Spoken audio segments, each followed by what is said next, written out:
Hi everyone, Namaste. This is journalistic coach. Welcome back to my channel Tookwings blog by journalistic coach. तो आज आ गया है Friday and we are doing podcast on Friday. आज का podcast काफ़ी exciting interesting इसलिए भी था because we have shot it at a real time location in Bombay. We had a conversation with Adrija Agarwal, who is the co-founder of Satwa Ventures.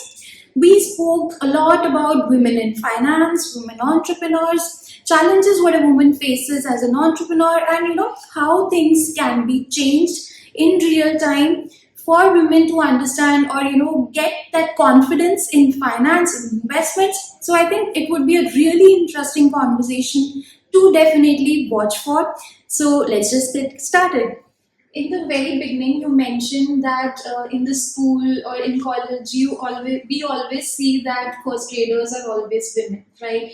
And then how does this gap then start from? And do you think that in the education system there is a need for some change in our primary education system? We should introduce some subjects related to more finance, or what is the gap then? If first graders are women in the school, then what is the gap all about?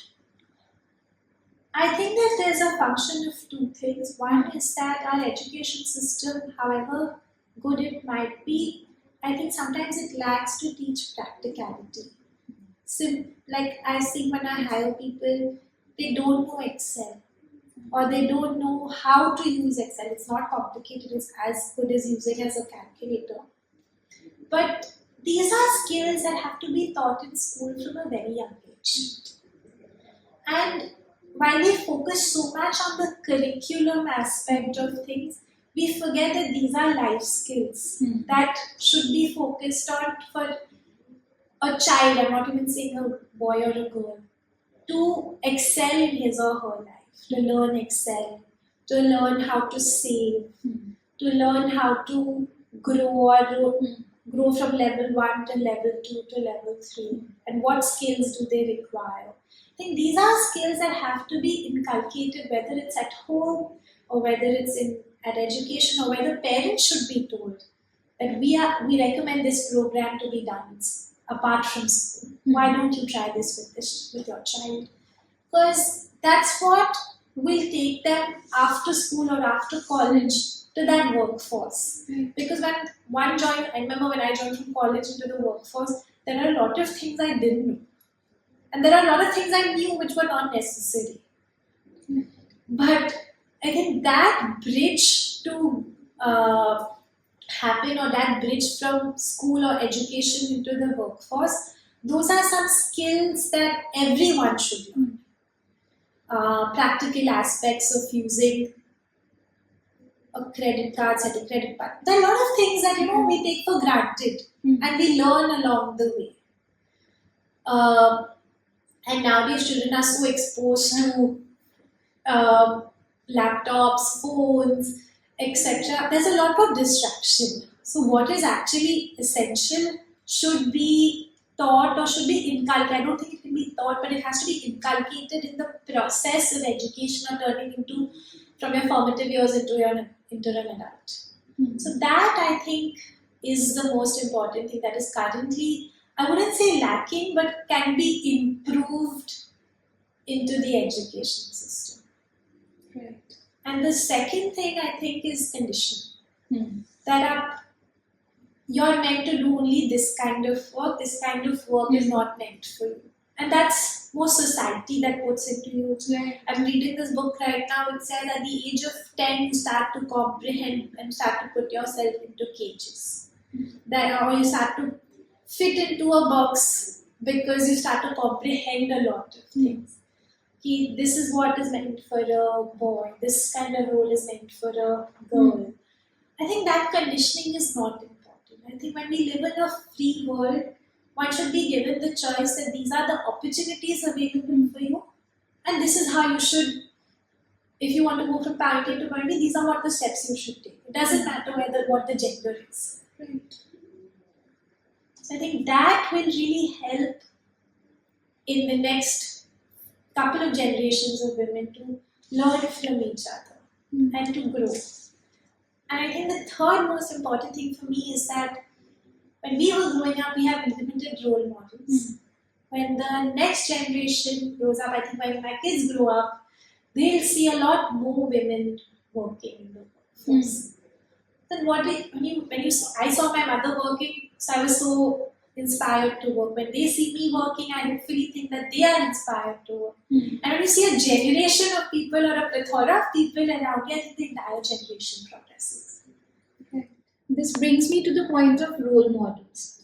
I want to know, and we want to know that who are your role models in the finance space or in the entrepreneurship space. I think I started off my career aspiring to be an entrepreneur, I took a lot of inspiration from Indra Nooyi because she was at the top, and this was when she was the CEO of PepsiCo at that point. And I didn't realize when I was growing up that there's so much that goes into making a very successful woman. A family support, a husband support, a children's support, and having the means and the resources together. I appreciate it a lot more when I'm older that it's not easy. Because for us as women, we have to balance every aspect of our life. So I appreciate those women who've been able to do it so far. Sometimes I've heard women saying, I'm not ambitious, and as if being ambitious is a bad thing. Having ambition, having that fire, I think as women is also very important for whatever that might be. So when Indra Nooyi was the CEO, when Kiran Majumdar started Biocon, kudos when Falguni Nair started Nykaa, she started Nykaa at the age of 15. So there's no age of achieving your dream. It's just a matter of things, the universe aligning and you wanting it as much. And now I realize as I grow older, how much it takes to build a successful woman. What is the amount of grit required? What is the amount of ambition required? And what is the support system that is required to be better and balance every aspect of life? So I think I have drawn inspiration from these women. I even Ghazal Alag from Mamaearth, when she was building, she had very young kids. Vinita from Sugar, very young kids. She's managing her children, running the company.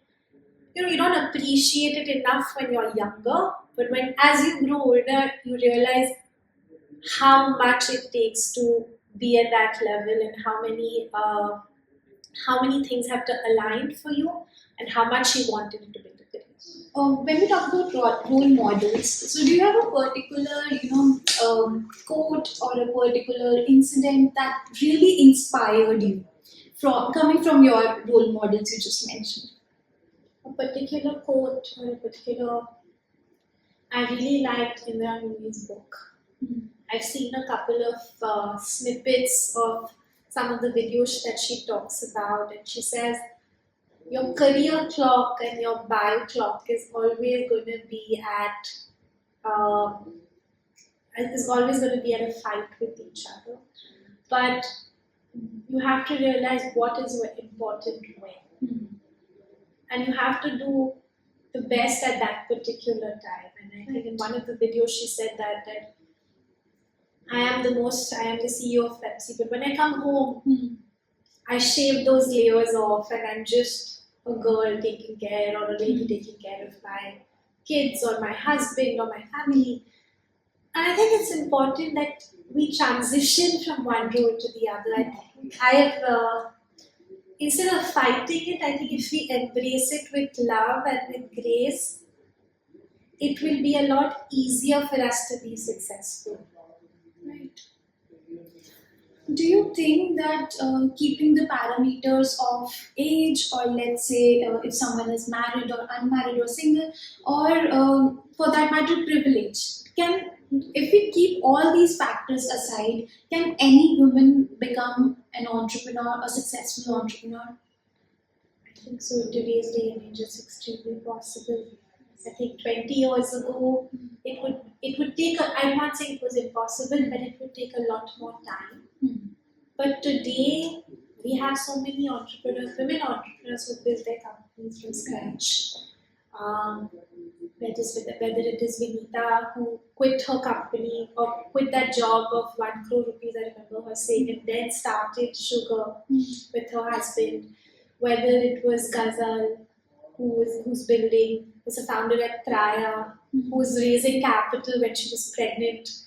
And I think it is possible to build a company without the labels being there, to be an entrepreneur without these labels being there.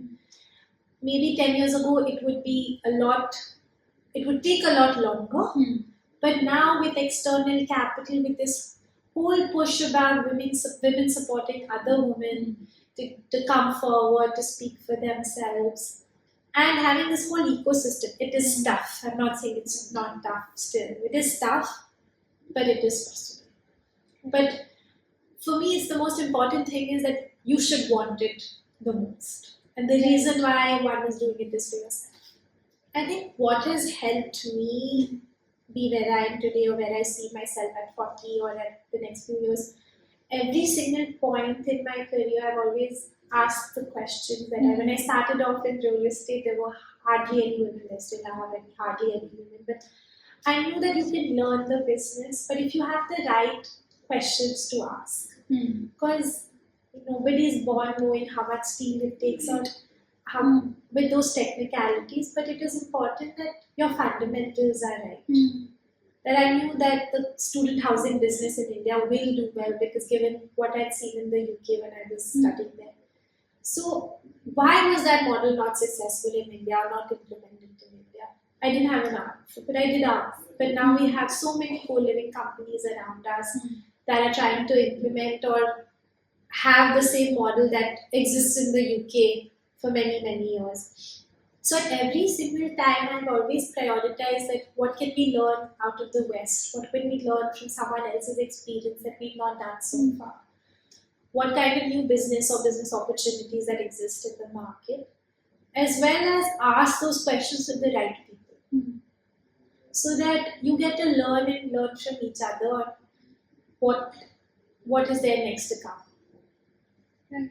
So I think that is what has helped me grow from one stage to the other, and I think the best learning is peer learning. Right. So in this day and age of digital and social media, I think this has also taken a boost. I would say peer learning is not only about women helping each other at workplaces or at home, but it is all about helping or supporting each other through social media or digital platforms as well.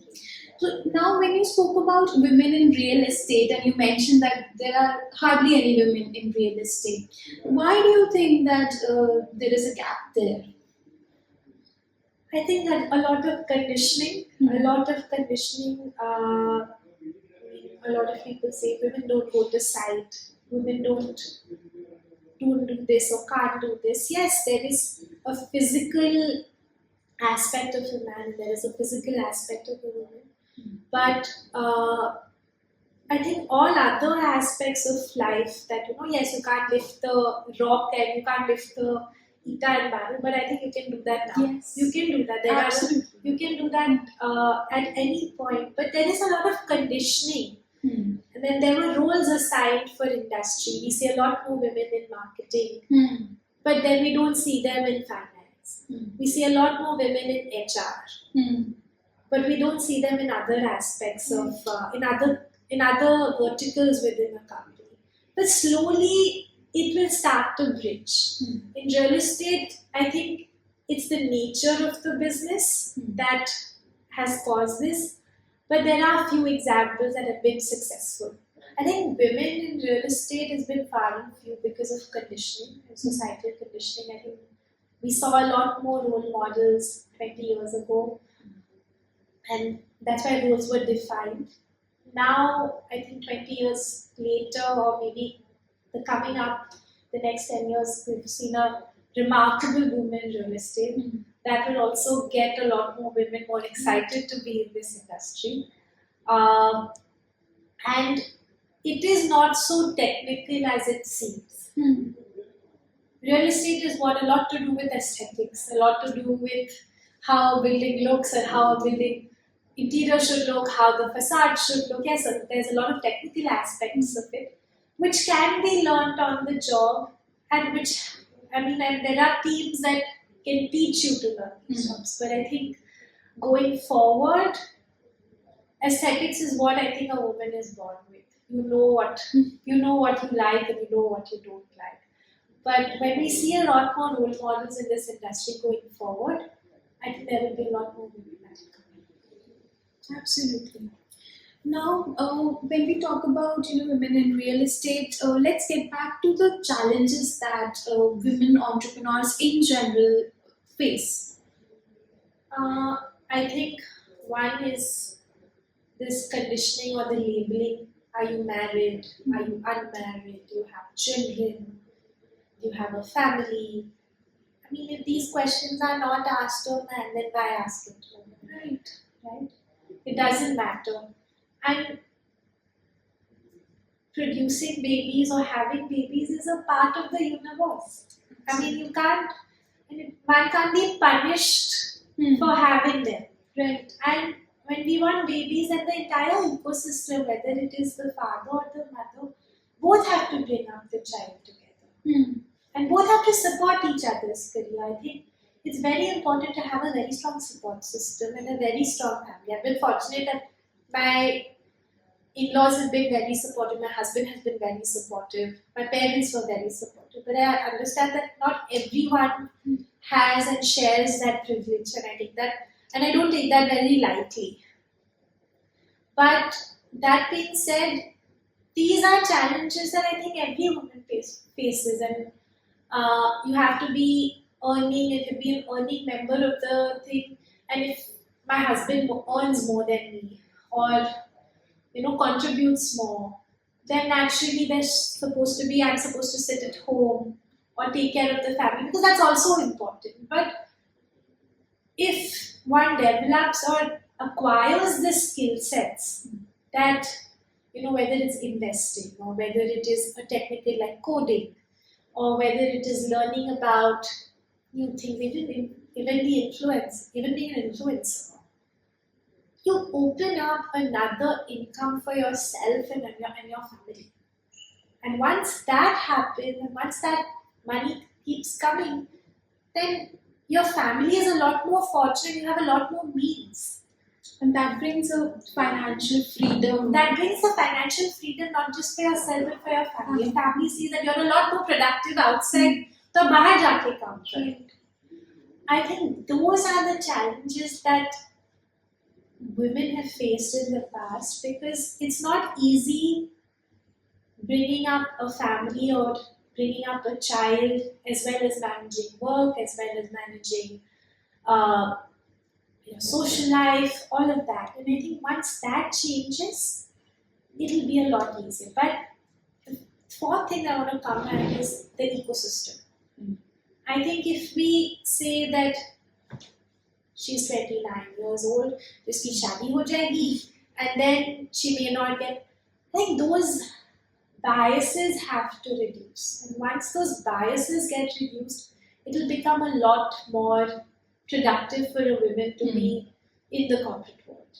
But it comes with a lot of people talking about it, a lot of people being aware about, yes, this conditioning exists, and we need to take active measures so that the next generation is more fortunate than us. We need a change in mindset as a whole, I think. And that takes time. And change always takes time, but it happens.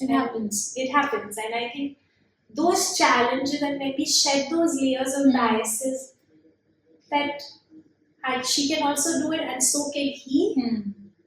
That's when the entire economy, or that's when magic starts happening.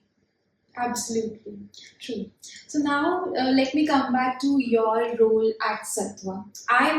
We want to know that, how is your day like at Satwa as a woman in real estate, also managing your family and work. So, just tell us more about how is your day like My there. day.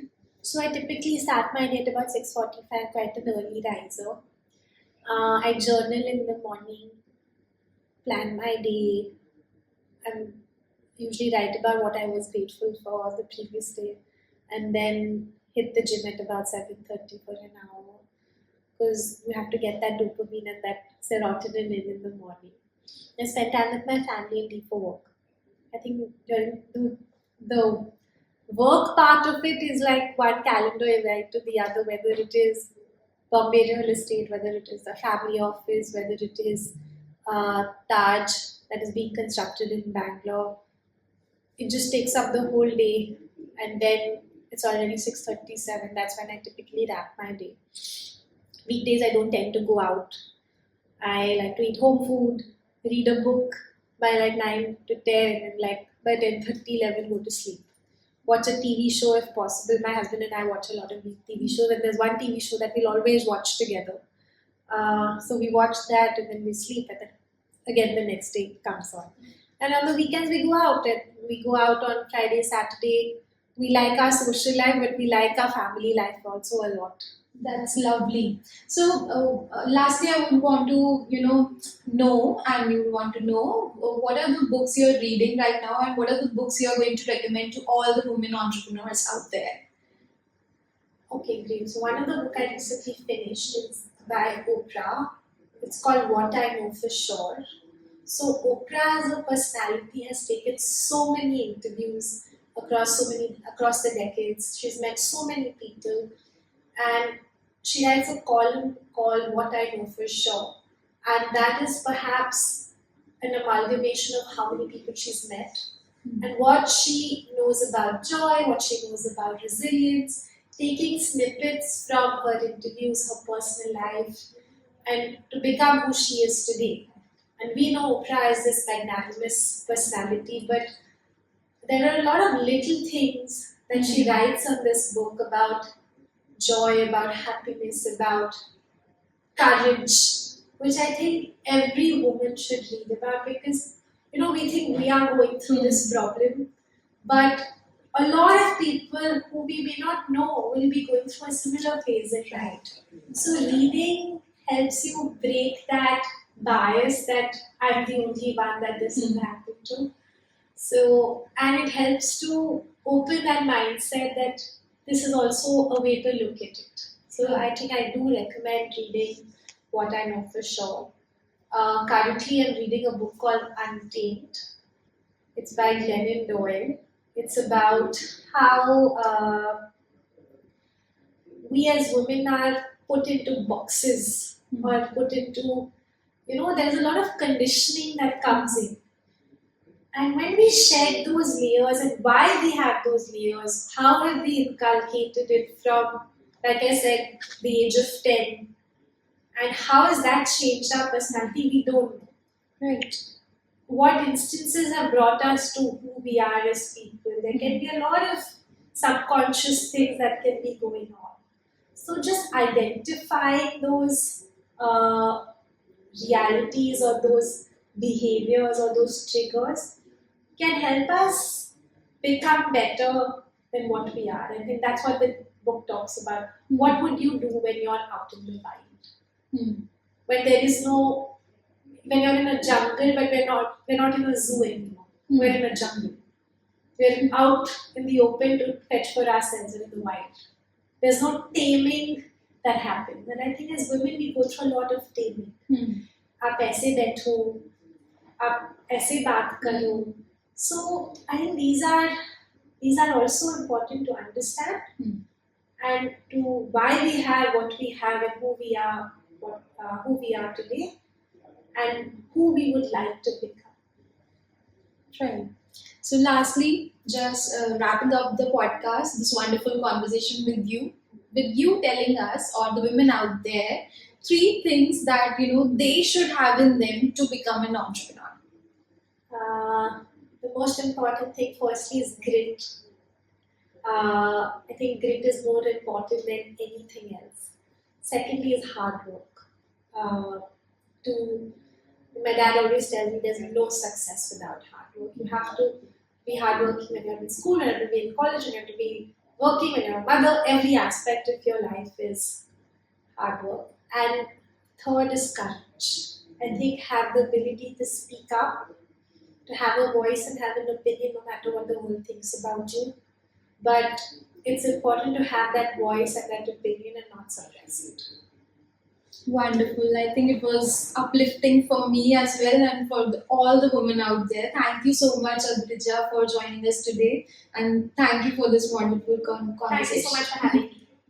So कैसा लगा आज का podcast? I think this was very uplifting and very inspiring for myself as well as a budding entrepreneur, और जो भी women आज के date में एंटरप्रेन्योर बनना चाहते हैं और who are a bit scared of investing or are relying on their husbands, their fathers, or the male counterpart of their family when it comes to investment, then उनके लिए काफी relevant conversation है. I think it was a great conversation and I hope you definitely must have enjoyed it. And इसके अलावा if you have any other questions regarding Satwa Ventures, regarding women in real estate, or if you want any other questions to be asked from Adrija, then definitely go check out her social handles, go check out Satwa Ventures social handles. We have put down all the details down there. And thank you so much for joining today. And इसके आगे आने वाले हफ्तों में definitely we are going to come up with